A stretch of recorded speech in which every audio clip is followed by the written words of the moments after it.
Dah melonjak-lonjak hati mereka, ya Allah. 2 tahun gua tunggu, 2 tahun gua tunggu nak masuk program. Alhamdulillah, boleh lah, boleh. Ya Allah, 2 tahun aku tak boleh masuk ke rumahmu, ya Allah. Permudahkanlah, ya Allah. Ini yang saya katakan, pertembungan antara dunia versus akhirat. A'udzu billahi minasyaitonir rajim. Kita fikir lagi dalam. Tuan-tuan perasan tak? Hari ini, dunia kita melihat seolah-olah banyak menormalisasikan perkara-perkara yang nifaq.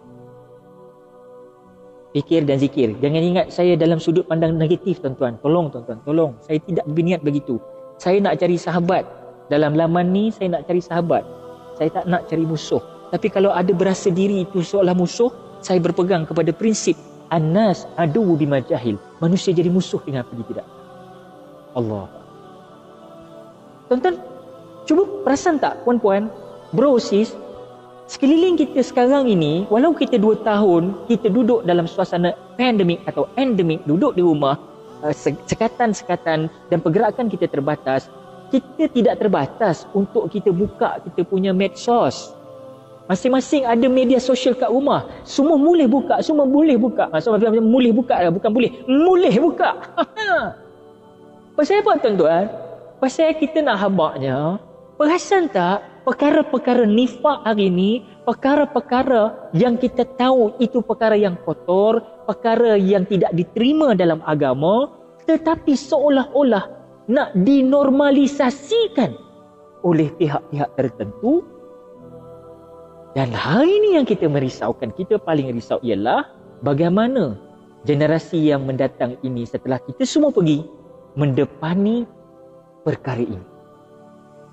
Tuan-tuan perempuan tengok sendiri superhero di dalam watak-watak kartun, watak-watak filem-filem, kalau kita tengoknya, superhero ini banyak yang dijadikan role model secara tidak langsung dalam kehidupan kita, bahkan apalagi anak-anak kita. Kalau kaji balik sejarah superhero, tak kiralah Marvel Comics ke, tak kiralah apa rangkaian yang datang daripada dunia sebelah sana. Maksud saya, kalau kita kaji sejarah kehidupan mereka, Masya Allah, kita nampak bahawasanya kadang-kadang banyak juga perkara nifak yang cuba dinampakkan kebaikan-kebaikan. Sebab itu anak muda hari ini minta maaf anak muda. Kan? Orang muda kena ingat. Ingat mati. Kan macam itulah cerita lebih kurang. Ingat mati. Sebab anak muda dia kata, tak apalah Ustaz, saya belum beruban lagi. Selalunya yang beruban-beruban dekat mati. Syarat mati bukan beruban. Yang segar bugar terbujur kaku. Bila Israel datang memanggil, jasad terbujur di pembaringan. Buka-buka jenazah. Ingat tu kan, model lah beb, bayar gua. Nak kata macam mana? Sedia. Syarat mati bukan tua. Syarat mati bukan.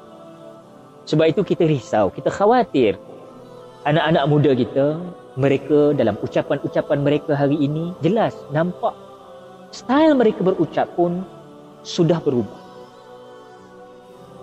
Macam mana kita do? Kan do, perkataan do tu. Alamak, relax lah do, kan? Mungkin itu style, aku faham, saya faham, Ana faham, gua faham. Relax lah do. Gua tunggu tadi do. Aku lama tunggu kau tadi do. Do tu sebenarnya asal daripada mana? Do tu bodoh. Aku tunggu kau lama tadi bodoh. Tapi bila di short form kan, dia jadi aku tunggu kau lama tadi do. Kan? Jadi tak nampak sangat. Sebenarnya kalimah tu, aku tunggu kau lama tadi bodoh. Nampak tak perkara yang tak molek, tak cantik diindahkan, di-stylize kan. Ini jadi dia. Orang tak perasan benda ni. Kalau sebut soal aurat, Allahu Akbar. Mudah-mudahan Allah memberikan taufik dan hidayah pada mereka-mereka yang masih belum menutup aurat. Dakwah adalah untuk sekadar mengingatkan. Kita tidak pernah memaksa. Kita hanya menyarankan baligh anni walau ayat. Kita bagi tahu dalam surah-surah yang menyatakan surah An-Nur contohnya bagaimana apabila turun ayat-ayat Allah memerintahkan kepada isteri Nabi sallallahu alaihi wasallam untuk melabuhkan tudung hingga ke bawah dada mereka, maka nampaklah mereka-mereka yang beriman ketika itu mengambil segala apa yang ada dekat mana, dekat dinding rumah mereka, kain-kain apa yang ada, terus tutup. Maknanya waqalu sami'na wa ata'na, taatnya iman mereka. Subhanallah. Yang ini yang kita nak tiru. Tapi walhasil hari ini, kalau kita tak buat konsep fikir dan zikir hari ini, kita nampak hari ini seolah-olah berapa ramai yang orang baik di luar sana. Berapa ramai orang yang cerdik di luar sana. Berapa ramai orang yang kadang-kadang cukup brilian akal fikirnya. Tapi dalam waktu yang sama, mungkin kita terlepas pandang dengan melihat atau kita membiarkan dia dalam keadaan mereka membiarkan diri mereka terserlah dengan membuka aurat mereka. Saya faham, mungkin ada orang kata, tak apalah Ustaz, setidak-tidaknya dia telah membuat kebaikan. Walaupun dia tidak tutup aurat Ustaz, tapi dia buat baik Ustaz. Ini kata kita kan, orang awam kan, biasa kan. Muslimin muslimat rahimakumullah. Kalau itulah sandaran kita, bermakna agama Islam ini sama dengan agama lain. Di mana kita nak letakkan al-Islamu ya'lu wa la yu'la alaih. Islam agama yang tinggi. Di mana kita nak letakkan proses penghadaman, pemahaman kepada hukum, usul fiqh tasawuf. Antaranya fiqh, soal pensyariatan ke atas kita yang hidup melata di muka bumi pinjaman Allah ini. Maknanya kita tak payah pegang hukum. Kita buat baik aja. Kita buat baik aja, tak payah ada hukum. Adakah begitu yang anda nyatakan? Tolong fikir dan zikir. Begitu jugalah kita katakan rumah Allah kadang-kadang makin disempitkan atas nama menjaga kemaslahatan. Ini juga perlu difikir dan direnung bersama-sama. Apatah lagi kita melihat fenomena mutakhir ini viral. Orang sibuk nak buka pawagam. Disanitizer pawagam tu. Dibuatkan penjagaan SOP yang rapi di pawagam itu. Dan mungkin ketika itu orang-orang yang ahlul pawagam kata kau, dah melonjak-lonjak hati mereka, ya Allah, 2 tahun gua tunggu nak masuk pawagam. Alhamdulillah, boleh lah, boleh.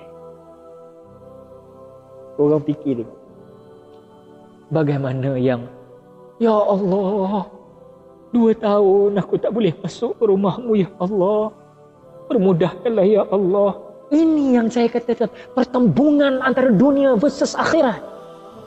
Ini yang kita katakan, tuan-tuan. Allahu Akbar. Sebab itu marilah kita fikir dan zikir. Golongan-golongan netizen, jabatan-jabatan WhatsApp, jabatan-jabatan WhatsApp, Facebook, Instagram. Kadang-kadang kita perlu fikir juga apa yang kita nak posting. Adakah suasana kita ni contoh ya. Itu saya katakan, kadang-kadang kita post satu benda yang kadang-kadang pernah tak kita terfikir. Aku post ni adakah akan mengusik sanubari orang lain? Terkesan tak pada orang lain? Adakah dia akan sonok ataupun dia akan rasa macam tercabar dengan posting aku? Fikir dan zikir, tuan-tuan, sebelum kita buat keputusan untuk posting sesuatu. Kerlak, kerna campur kelak. Kelak, dia akan membebankan hati rakan-rakan kita yang lain apabila melihat posting kita. Tidakkah itu menzalimi hati, sanubari, perasaan rakan-rakan taulan kita yang lain? Sedangkan Islam itu terbina, kata Nabi, umat Islam itu ibarat tiang kokoh mengukuh antara satu dengan lain. Kata bahasa kita, cubit peha kanan, rasa peha kiri.